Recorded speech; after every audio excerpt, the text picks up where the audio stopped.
그는 1978년 대한신학교에 입학해 1984년 졸업했다고 주장합니다. 하지만 졸업장 양식이 다르고 대한신학교는 1981년이 돼서야 정식 신학교로 인정받았으므로 1978년 입학생은 정식 학사학위를 받을 수 없었습니다. 이후 1999년 8월 안양대학교 신학대학원에 입학해 2000년 2월 졸업한 것으로 6개월간 다닌 것으로 알려졌습니다. 하지만 성적증명서에는 5학기 동안 100학점을 이수했다고 나타나 있어 위조를 의심받고 있습니다. 목사 안수증마저 발급처가 다르고 증명서와 사랑제일교회에서 공개한 안수일자가 다른 점에 따라 위조 의혹을 받고 있습니다.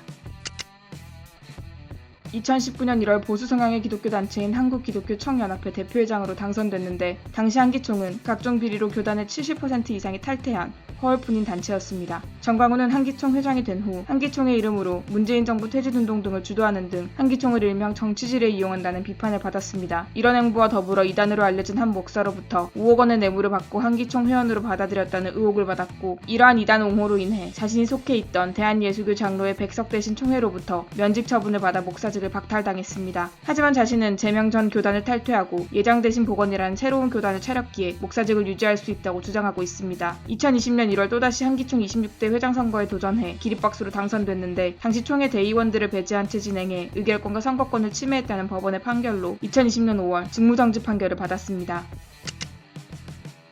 정광훈이 세상의 이름을 알리기 시작한 것은 여성 혐오적 발언이었습니다. 2005년 집회에서 해괴망측한 말이 화제가 돼 일명 빤스 목사라고 불리기 시작했습니다. 여자가 하는 말 중에 절반은 사탄의 말이야. 목사님이 자기 남편보다 더 좋아지게 돼 있어요.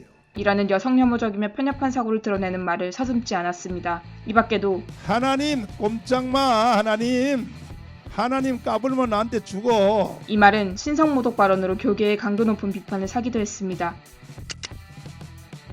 정광훈은 한기총 대표가 되기 전부터 정치판에 기웃거렸습니다. 2011년 기독자유 민주당, 2016년 기독자유당을 창당하며 기독교 우파 이념을 주창했죠. 광화문에서 반정부 집회를 열어 문재인은 빨갱이, 촛불혁명은 북한헌법, 광주는 좌파도시라는 주장을 공개적으로 발언해왔습니다. 김문수, 황교안, 차명진, 김진태, 민경욱 등 보수 우파 정치인들과 친분이 높습니다. 특히 김문수 전 경기도지사는 천주교 신자였음에도 불구하고 정광훈과의 만남 이후 개신교로 개종해 사랑제일교회 등록교인으로 출석하는 중입니다. 2018년 19대 대선 당시엔 자신의 교인들에게 특정 후보를 투표할 것을 독려한 것에 대해 선거법 위반 유죄 선고를 받고 선거권을 박탈당했습니다. 선거권이 없어서 선거운동을 할 수 없는 와중에도 2020년 2월 총선을 앞두고 자유우파는 황교안을 중심으로 뭉쳐야 한다며 미래통합당 지지를 호소해 구속됐습니다. 이후 집회 참가 금지를 조건으로 2달 만에 보석으로 풀려났습니다.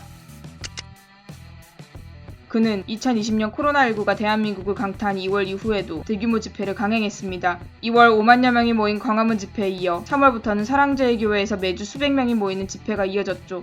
외국 시민은 코로나에 걸리지 않는다, 야외에서는 감염되지 않는다는 확인되지 않는 사실로 선동했고 결국 신도수 4,000명이 넘는 자신의 교회인 사랑제일교회에서 코로나19 확진자가 13명이나 나오는 결과를 초래합니다. 이에 대해 정광훈은 외부로부터 테러를 당했다, 북한의 소행이다라는 허언을 일삼았습니다. 사랑제일교회에서 확진자가 나왔음에도 그는 8월 15일 문재인 정부를 규탄하는 대규모 집회를 강행합니다. 결국 여기서 코로나19가 일파만파 전파돼 확진자가 대폭 증가하는 사태를 초래했습니다. 그는 나는 열도 안 올라요. 병에 대한 증상이 전혀 없어요. 그런데 정광훈 목사를 격리 대상으로 정했다고 통보를 했습니다. 이놈들이. 이렇게 주장했지만 따로 받은 진단검사 결과 코로나19 확진 판결을 받으면서 서울의료원으로 이송됐습니다. 이 와중에도 마스크는 제대로 쓰지 않고 환하게 웃는 장면이 포착되며 국민들의 공분을 샀습니다.